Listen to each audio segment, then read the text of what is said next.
Shalom, selamat pagi menjelang siang. Saya boleh melihat tangan-tangan yang bersuka cita. Saya bersyukur kepada Tuhan ada bersama dengan Bapak Ibu Saudara. Saya juga mengucapkan terima kasih untuk GBI Hope, untuk Bapak dan Ibu Gembala, untuk Bapak David dan Ibu yang mempercayakan saya dan juga untuk pengerja pemimpin yang mempercayakan saya untuk saya boleh sharing melayani hari ini kesekian kalinya di tempat ini. Salam kenal untuk yang baru pertama kali kenal, nama saya Iliana Widodo, saya tinggal di Lipo Karawaci, Tangerang. Suami saya Pastor Erwin Widodo, kami dipercayakan menggembalakan di GBI OHCC Tangerang dan dianugerahi 2 orang anak. Oke, topik yang akan saya sharingkan sesuai dengan tema yaitu bagaimana menjadi versi yang terbaik dari diri kita, the best version of us. Saya percaya setiap orang rindu menjadi versi yang terbaik dari dirinya, amin.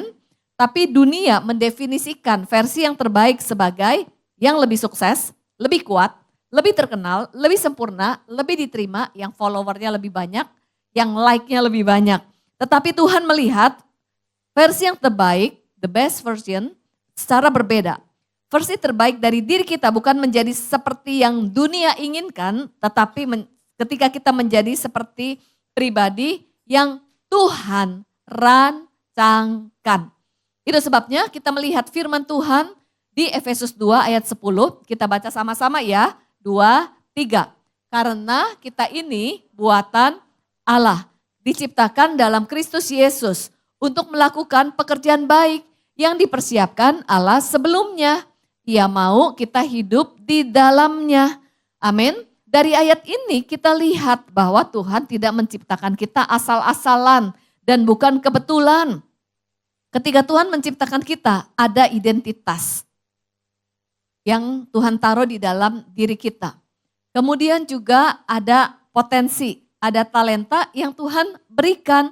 Untuk apa? Untuk tujuan yang Tuhan sudah tetapkan dalam hidup kita, yaitu melakukan pekerjaan baik, pekerjaan yang atau tujuan yang Tuhan taruh. Ada purpose-nya, ada tujuan, enggak ada yang kebetulan. Jadi Tuhan memberi kelengkapan yaitu talenta, potensi, strength, kemudian karunia dan juga panggilan. Yuk bilang kiri kanan, tidak ada yang kebetulan. Kamu tidak kebetulan, kamu tidak kebetulan.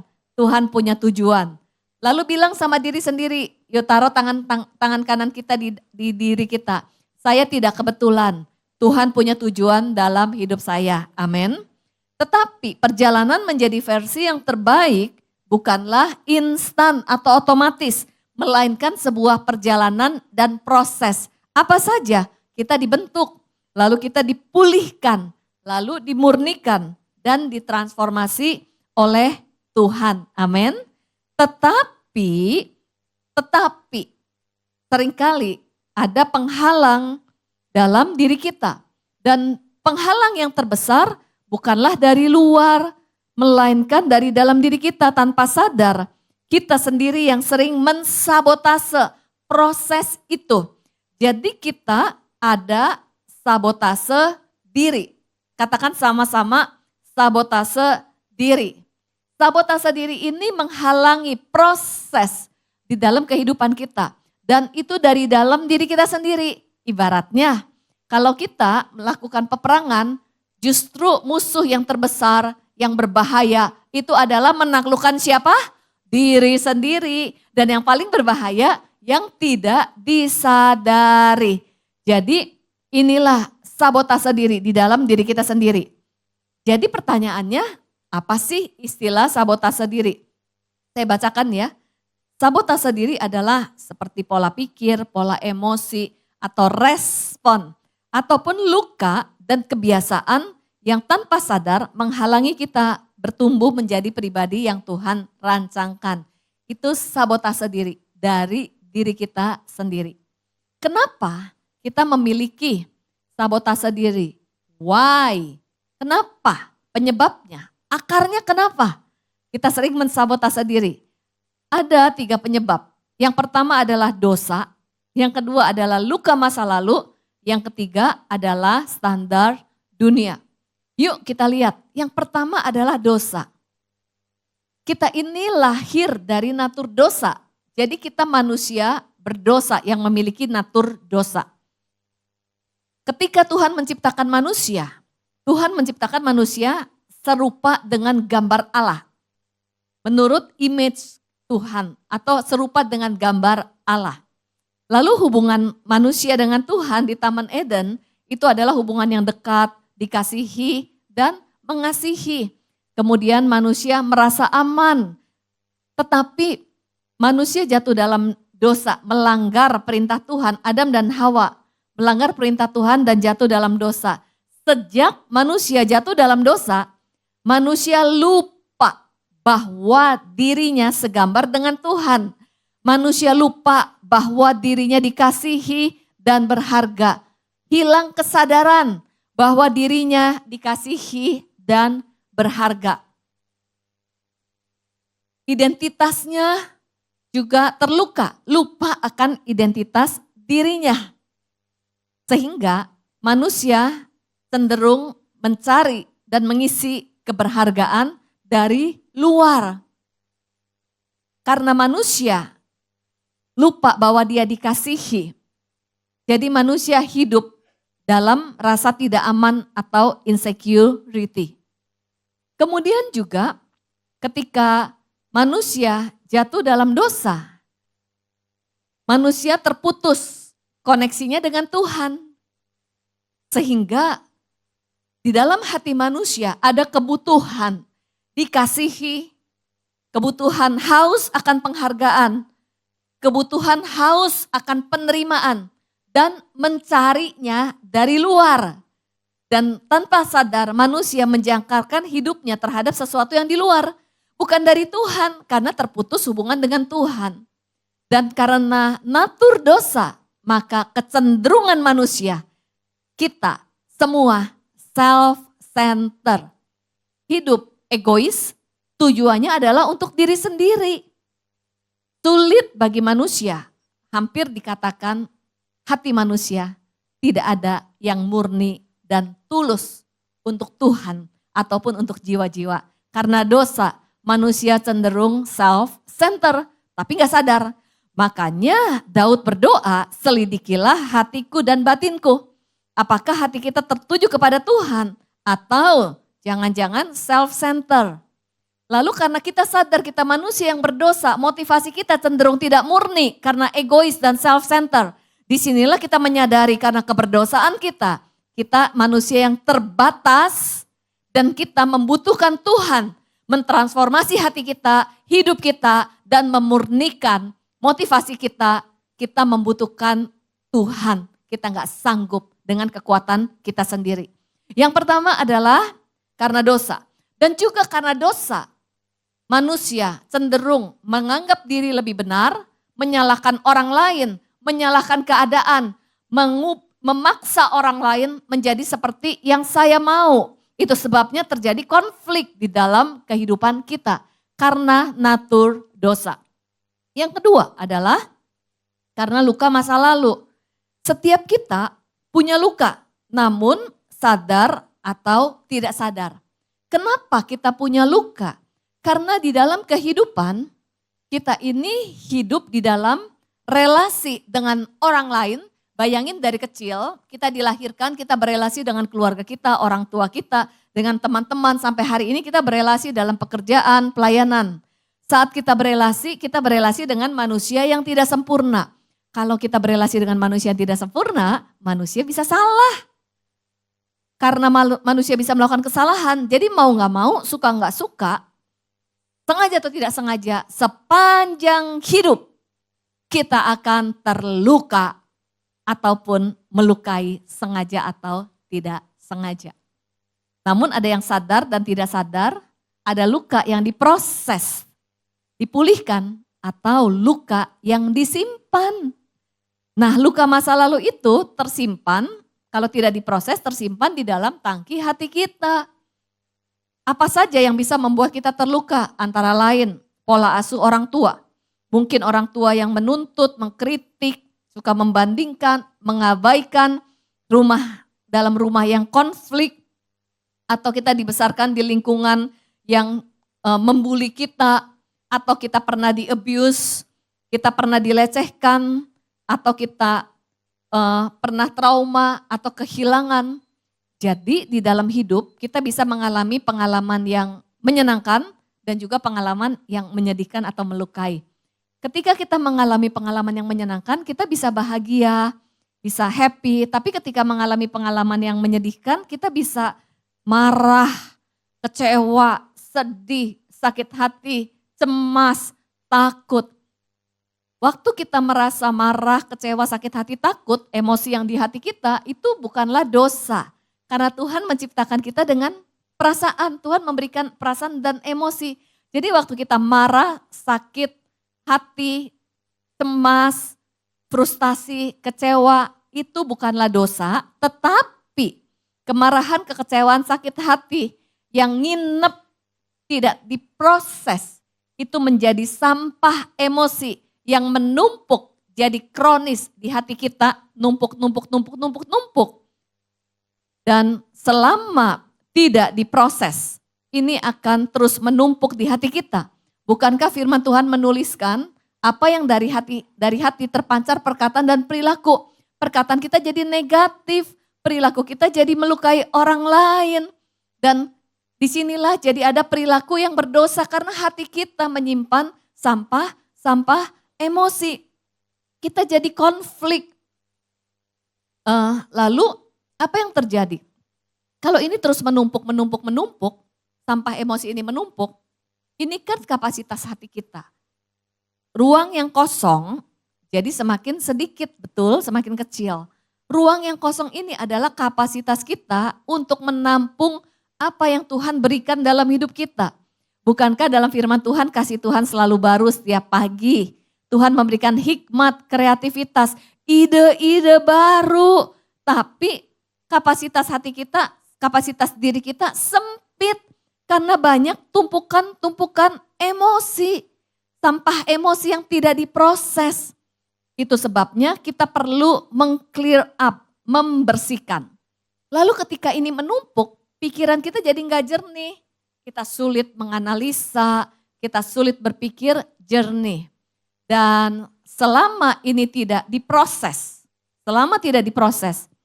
ini terus menjadi bagasi emosi, sampah, emosi negatif yang kita bawa sepanjang hidup.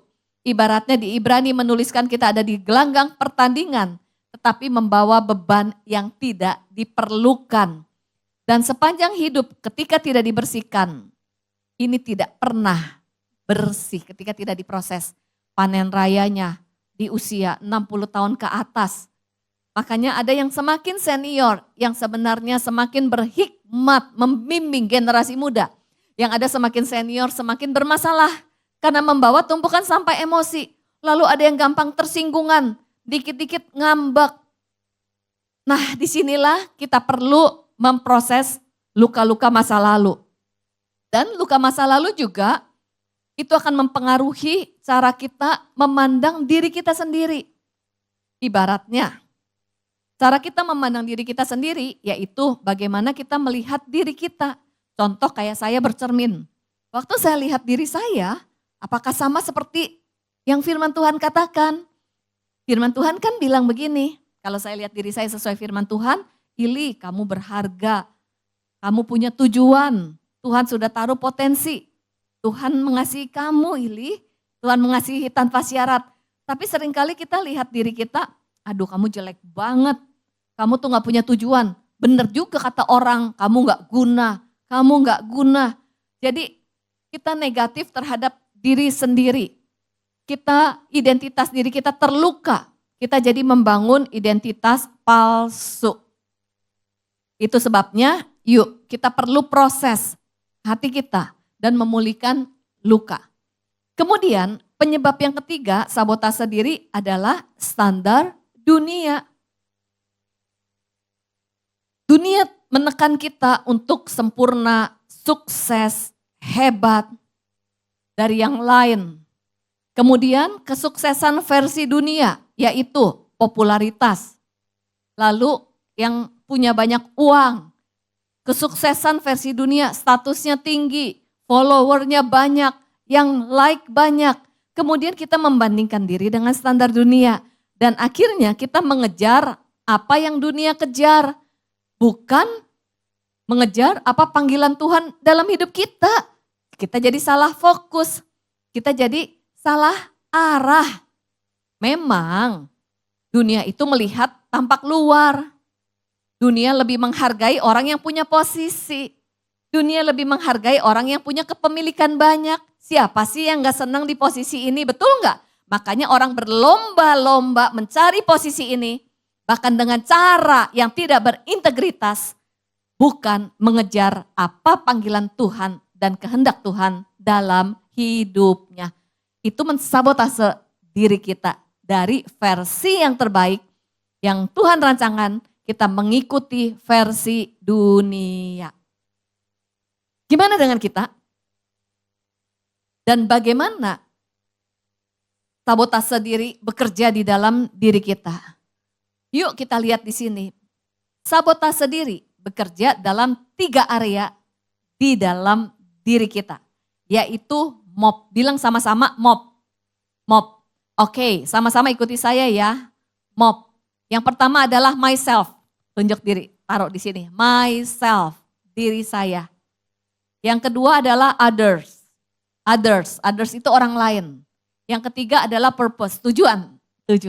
Sekali lagi yuk bilang sama-sama, myself, others, and purpose. Oke, kita lihat satu-satu bagaimana sabotase diri terkait dengan diri kita sendiri, myself. Myself, the battle within. Jadi pergumulan, peperangan di dalam diri. Antara lain apa saja yang bisa mensabotase diri? Kekhawatiran, insecurity, perfeksionis, inner critic. Contoh kita lihat Musa nih. Musa itu Tuhan punya rencana dalam hidup Musa. Menjadi pemimpin yang membebaskan bangsa Israel dari Mesir menuju tanah Kanaan. Ada purpose-nya. Tetapi waktu Tuhan memanggil Musa, Musa ada insecurity, minder. Bilang apa? Aku tidak pandai bicara. Mana bisa? Apa benar? Musa tidak percaya diri. Kemudian Gideon. Firman Tuhan menuliskan, Tuhan tuh memanggil Gideon pahlawan yang gagah perkasa. Tapi Gideon, aku ini bangsa yang paling lemah, paling muda. Jadi ada inner critic yang negatif kepada diri kita. Bagaimana perkataan-perkataan pada diri kita? Mungkin kita suka bilang, saya bodoh, saya gak berguna, saya gak punya masa depan. Itu inner critic yang bisa menghambat kita loh. Kenapa Musa insecure? Kita lihat dalam kehidupan Musa. Musa ini punya luka masa lalu. Waktu Musa lahir, di bawah Israel itu di bawah penjajahan Mesir. Kemudian ada perintah setiap bayi Israel yang pria kalau lahir dibunuh. Makanya Musa lahir di tengah situasi yang tidak aman. Lalu sebagai seorang anak ketika lahir itu membutuhkan dekapan orang tua. Tapi Musa waktu lahir dia dihanyutkan di Sungai Nil. Lalu dia menjadi anak adopsi dari putri Firaun. Musa besar dengan luka. Makanya dia juga impulsif. Waktu lihat ada dilukai oleh orang Mesir. Marah. Kemudian waktu Musa menjalani proses. Bangsa Israel komplain. Musa marah. Sampai kemarahannya memukul batu dengan tongkat. Dan menghalangi dia untuk menuju tanah Kanaan. Insecurity mensabotase diri Musa. Kemudian apalagi seringkali kita takut gagal. Contohnya saya share gini bukan menyalahkan masa lalu. Saya tahu orang tua itu memberikan yang terbaik. Mungkin caranya aja melukai.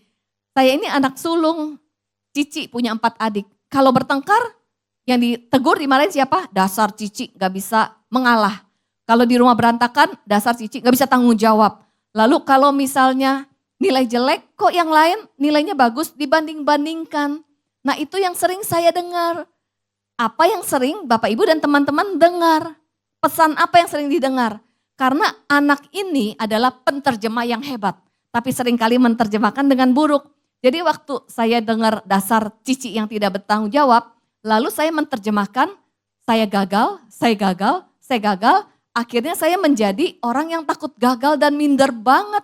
Jadi boro-boro saya bisa ngomong di depan, ketemu orang aja saya waktu itu tutup muka pakai tisu karena saking mindernya. Dan saya nggak berani coba apa-apa, mau pelayanan takut. Padahal dalam hidup ini salah namanya juga belajar. Jadi salah itu wajar. Namanya juga belajar, salah itu wajar. Coba bayangin kita belajar nulis waktu sekolah. Belajar baca, salah nggak? Salah kan, diomelin, ditegur.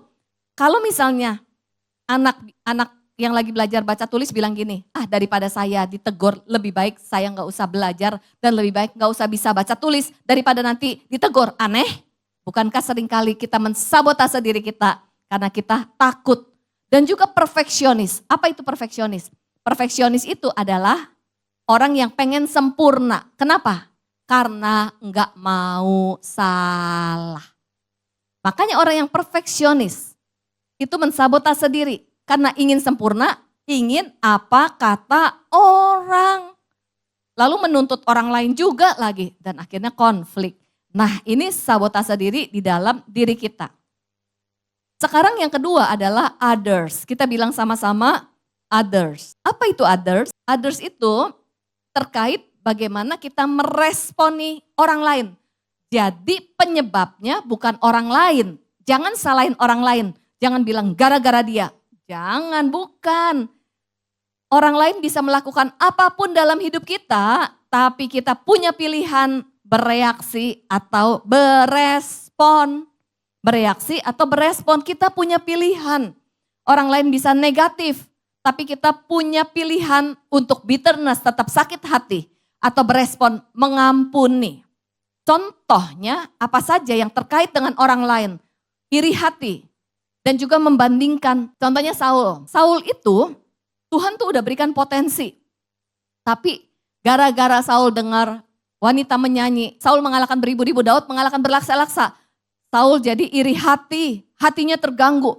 Lalu dia jadi ingin membunuh Daud. Itu mensabotase dirinya loh.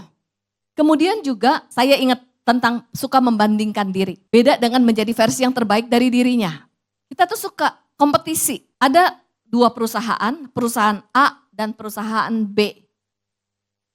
Mereka menghasilkan produk yang sama. Tetapi beda banget mentalnya. Perusahaan A, kalau misalnya meeting, itu ngomong sama timnya gini, kita lihat B bikin apa. Kita harus bikin yang lebih baik dari B. Gak boleh kalah, gak boleh kalah. Jangan sampai customer kita pindah ke B. Lalu kalau bisa customernya B pindah ke kita, supaya kita cuannya lebih gede. Ini kata si A. Beda banget sama si B. Kalau meeting, yang diobrolin tuh gini, customer kita butuh apa? Apa yang kita bisa lakukan untuk memberikan yang terbaik bagi customer? Yuk kita ngobrol-ngobrol, ide apa, kreativitas apa yang baru. Kita berdoa minta hikmat Tuhan supaya ada kreativitas yang baru yang dari keunikan kita untuk kita bisa berikan yang terbaik. Beda enggak? Beda, marilah kita jangan hidup di dalam perbandingan dan kompetisi. Tapi jadilah versi yang terbaik. Bilang sama-sama, versi yang terbaik. Karena Tuhan udah kasih keunikan. Yang setuju beri kemuliaan buat Tuhan yuk. Bilang kamu unik, kamu unik, kamu unik, kamu unik, kamu unik, kamu unik. Bukan membandingkan diri. Terinspirasi boleh, tapi melihat diri kita negatif itu gak baik. Kemudian juga hidup bukan people pleaser, menyenangkan orang lain. Menyenangkan orang lain itu takut apa kata orang. Contoh, Pak David. Oh, bukan Pak Davidnya. Pak David itu mengajak untuk bakti sosial. Hayo, semua harus ikut. Kemudian ada satu pengerja gak enak hati, saya gak bisa ikut, ada yang penting. Tapi saya gak enak hati. Gak enak hati sama Pak David. Akhirnya ikut pelayanan, bakti sosial. Kelihatannya pelayanan, tapi yang dilakukan apakah untuk Tuhan? Bukan. Apakah untuk jiwa-jiwa? Bukan. Apakah untuk Pak David? Bukan. Untuk siapa? Diri sendiri. Karena takut apa kata orang. Nanti dibilangin saya gak komitmen. Nanti orang lain ngomong jelek tentang saya. Kelihatannya baik, menyenangkan orang. Fokusnya adalah self-center. Motivasinya gak baik. Terus udah gitu butuh validasi. Apa kata orang? Contohnya Petrus. Petrus menyangkal Yesus karena takut opini orang dan takut apa kata orang, hidup karena takut apa kata orang, bukan apa kata Tuhan. Kemudian bitterness. Sekali lagi, untuk membersihkan sampah emosi, kita harus mengampuni. Kalau enggak, ini terus menumpuk di hati kita. Terus menumpuk sampai kapan? Sampai kita melepaskan pengampunan, baru kita bisa pulih.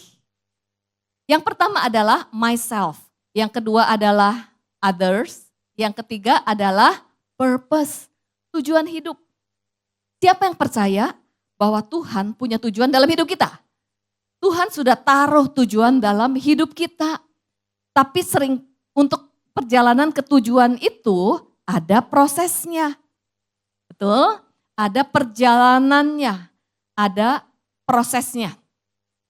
Apa saja yang bisa mensabotase kita untuk berjalan di dalam tujuan Tuhan?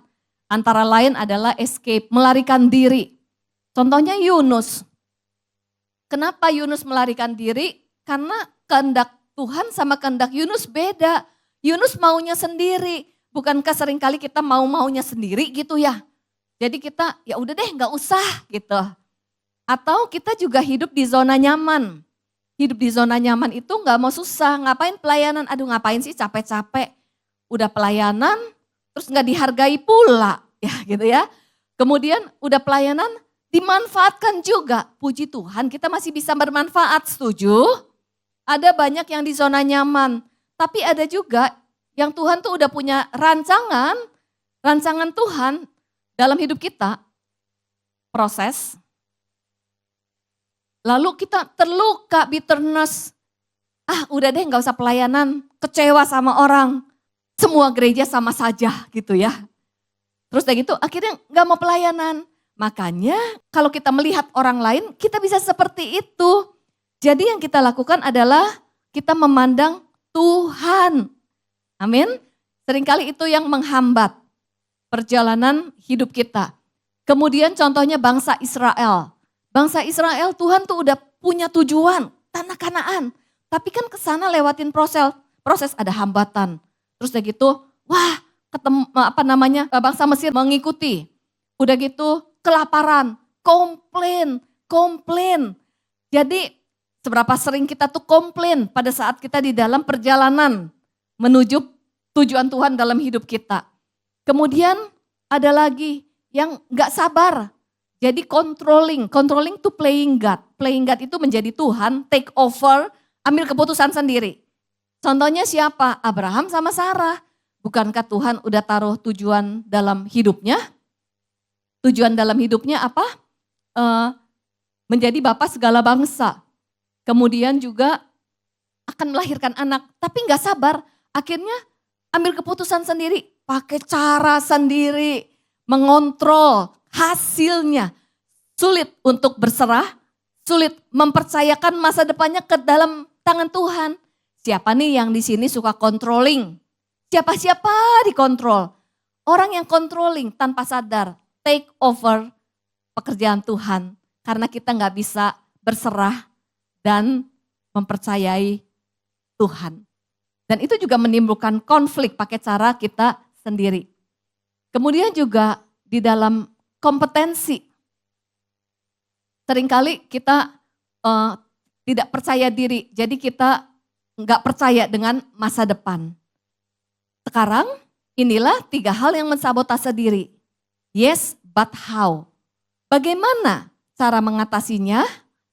How?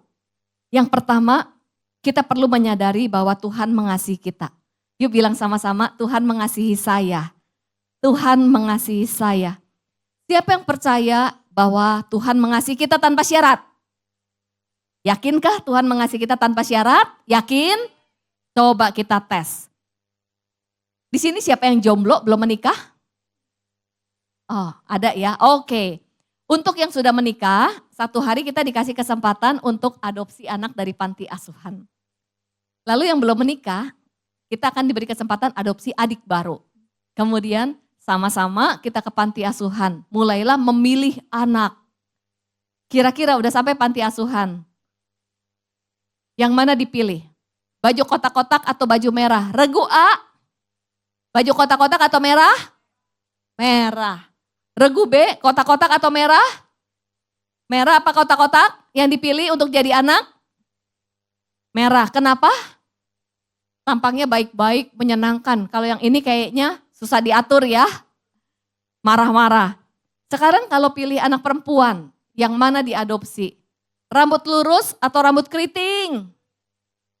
Lurus atau keriting? Lurus. Kenapa? Imut-imut, baik-baik. Kalau manusia memilih anak, pasti mengadopsi anak yang dipilih yang nurut, yang baik, yang menyenangkan. Bukan yang nakal, bukan yang memberontak. Betul?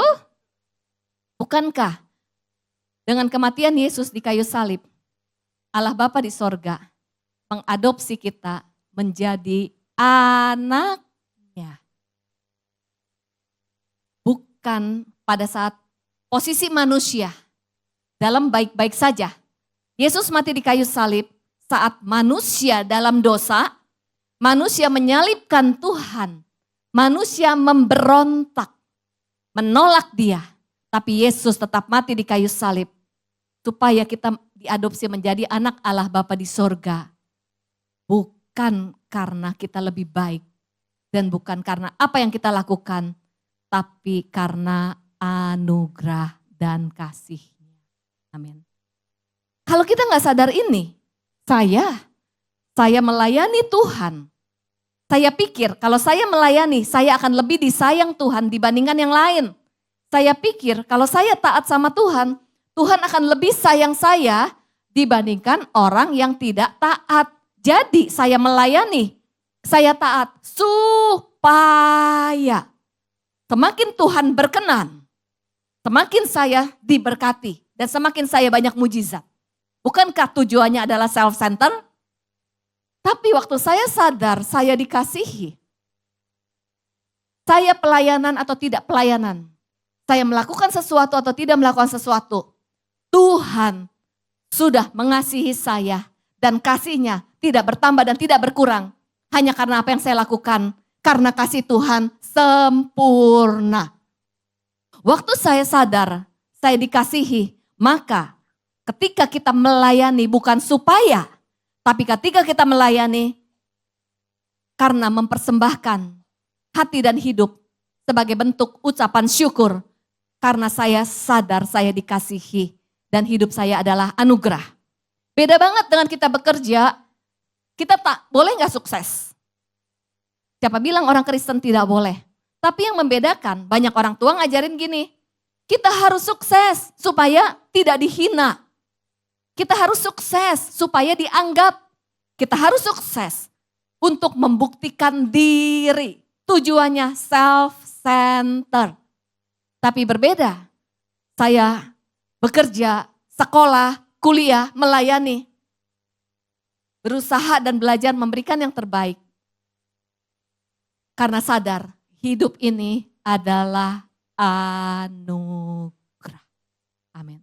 Dan kalau kita sadar kita dikasihi, maka kita akan merasa aman. Karena kita sadar hidup kita di dalam genggaman Tuhan. Dan masa depan kita ada di dalam tangan Tuhan. Dan dalam setiap proses Tuhan pasti menyertai kehidupan kita. Tuhan tidak pernah meninggalkan kita. Karena kita sadar kita dikasihi. Tidak perlu mencari validasi dan pengakuan dari orang lain. Amin. Dan kalaupun ada di dalam lembah kelam, kita pun bisa berserah. Yang pertama sadarilah apapun kondisi kita, apapun masa lalu kita, apapun yang kita lakukan, Tuhan tetap mengasihi. Yang berikutnya adalah sadarilah siapa diri saya. Tuhan sudah memberikan talenta, potensi, karunia untuk melengkapi diri kita. Jangan menghitung apa yang tidak kita miliki. Jangan menghitung apa yang tidak kita punya dengan membandingkan dengan orang lain. Kalau kita selalu menghitung apa yang tidak kita miliki, kita sulit melihat apa yang sudah Tuhan taruh dalam diri kita. Dan yang terakhir, mari kita menemukan dan berjalan di dalam panggilan Tuhan. Kita baca sama-sama yuk Efesus 2 ayat 10. Kita baca sama-sama ya. 2, 3. Karena kita ini buatan Allah, diciptakan dalam Kristus Yesus untuk melakukan pekerjaan baik yang dipersiapkan Allah sebelumnya. Ia mau supaya kita hidup di dalamnya. Amin. Saya akan tutup dengan satu cerita berjudul Charlotte Web. Itu adalah sarang laba-laba. Si Charlotte ini adalah seekor laba-laba. Charlotte ini tinggal di satu peternakan. Dia tinggal di kandang babi. Kemudian Charlotte punya teman, si anak babi. Mereka bersahabat dengan baik. Sampai satu hari si Charlotte ini lihat si anak babi itu sedih. Kemudian dia tanya sama si anak babi ini, kenapa kamu sedih? Anak babinya bilang, saya sedih karena nanti kalau saya udah gemuk, saya tuh akan dipotong, lalu dimasak. Dan menjadi santapan si owner, dimasak jadi samcan lah gitu ya, dipanggang, samcan panggang, ataupun babi sei gitu, ataupun cukyok ya, ataupun bakut, gitu ya, bakut, ataupun apalagi babi hong gitu. Jadi saya sedih karena hidup saya tidak panjang. Lalu si Charlotte berpikir, gimana ya caranya ya untuk menolong si anak babi ini. Kemudian Charlotte punya ide, karena kan si Charlotte ini laba-laba, jadi bisa menghasilkan dan memproduksi jaring-jaring atau sarang laba-laba. Mulailah si Charlotte memproduksi sarang laba-laba di pintu kandang babi dengan tulisan-tulisan yang bagus, love, kindness, sincerity, dan surprise. Owner si anak babi senang banget dan menganggap babi ini babi ajaib yang bisa menghasilkan tulisan yang bagus. Singkat cerita, babi ini jadi terkenal di seluruh desa itu. Sampai dibikin pawai, babi ini diajak keliling desa. Diajak keliling desa karena semua orang mau lihat babi ajaib yang bisa menghasilkan tulisan-tulisan yang bagus. Singkat cerita, anak babi ini gak jadi dipotong karena dianggap babi ajaib. Aduh, happy banget si anak babi ini. Hidup saya merdeka. Sampai satu hari si anak babi ini lihat Charlotte sakit-sakitan. Tambah lama tambah lemah. Kemudian dia tanya, apa yang terjadi Charlotte? Barulah Charlotte itu cerita. Bagi seekor laba-laba, setiap kali memproduksi sarang laba-laba akan memperpendek umurnya. Bayangin aja hampir tiap hari Charlotte memproduksi sarang laba-laba di pintu untuk menolong si anak babi itu. Kemudian anak babi itu bilang gini, kalau kamu tahu kenapa kamu lakukan untuk saya? Dan Charlotte menjawab, hidup dan mati adalah biasa. Tapi hidup dan menjadi berkat adalah luar biasa. Kita beri tepuk tangan yuk. Bukankah hidup kita adalah anugerah? Hidup kita hanya satu kali. Pastikan hidup kita mau jadi apa dan bagaimana kita mengisi hidup kita. Kita sudah menerima anugerah yang terbaik. Kematian penebusan Yesus membuat hidup kita jadi berharga. Tapi ada banyak orang yang belum mendengarkan kabar baik itu. Tuhan memberikan talenta, potensi, panggilan dan tujuan untuk kita menjalankan misi Allah bagi dunia. Dimanapun Tuhan tempatkan, di keluarga, dimanapun sebagai siapapun.